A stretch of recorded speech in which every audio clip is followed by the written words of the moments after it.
Imagine walking away from your own wedding, not out of cowardice or shame, but because the world suddenly felt too loud for the voice inside you.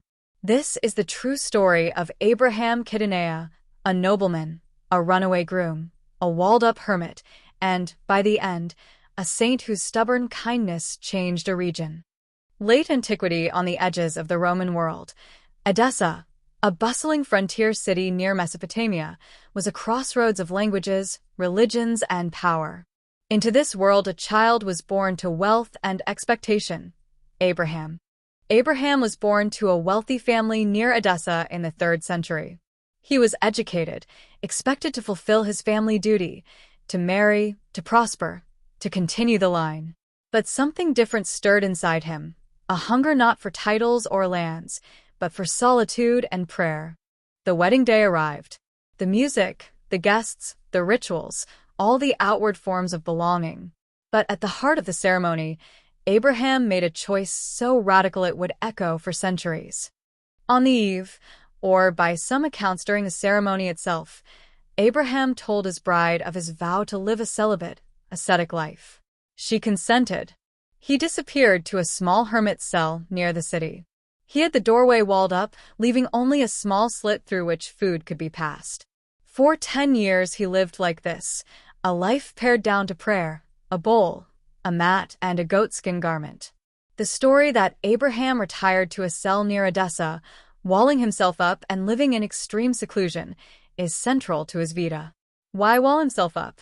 In antiquity, such radical enclosure was a dramatic sign, a public withdrawal inward, an act visible to the community that testifies to an inward conversion. People began to speak of the man in the cell. Pilgrims and seekers came.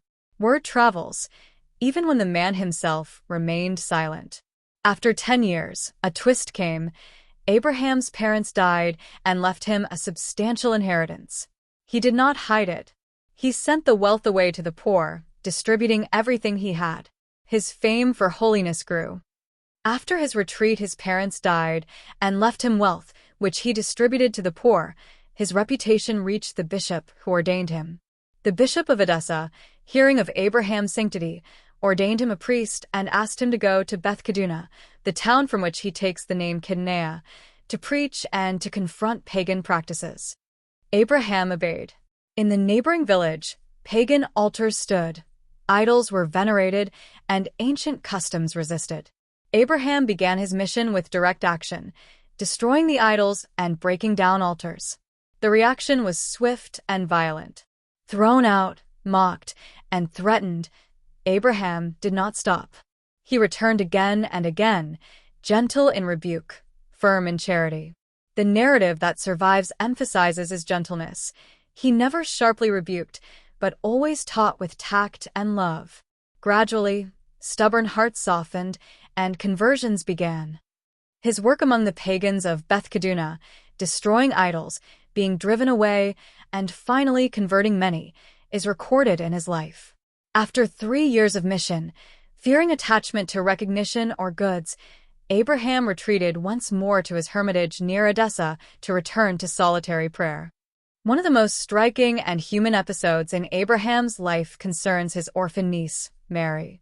Abraham raised Mary near a cell, teaching her reading, piety, and care.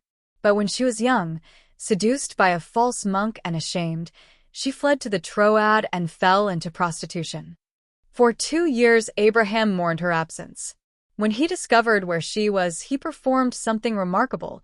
He went to recover her. The tale is told differently in various manuscripts. Some emphasize the scandal, others the compassion, but all in the same way. Abraham's love pulled a lost soul back from despair. The story of his niece Mary, who ran away and he later recovered her, is a known episode in his Vita and has its own tradition. This episode functions in the hagiography as a test of Abraham's charity and as a demonstration that true asceticism is not cold withdrawal, but the capacity to enter suffering, rescue the wounded, and return to prayer. Abraham spent the rest of his life in humility and prayer. Sources say he lived a long life, decades as a hermit and a priest, and died around the mid-4th century, after many years of devotion. He died around c. 360 to 366 after a long life of service. Multiple traditions commemorate his feast day on various dates. He was remembered not as a firebrand or a theologian, but as a gentle teacher, stern when necessary, but above all patient and full of compassion. Saint Abraham Kidunaia is honored in Catholic, Eastern Orthodox, Syriac, and Coptic calendars. Feast days vary. Communities remember him on dates ranging from July to October to December, a sign of how widely his memory traveled. Tribute.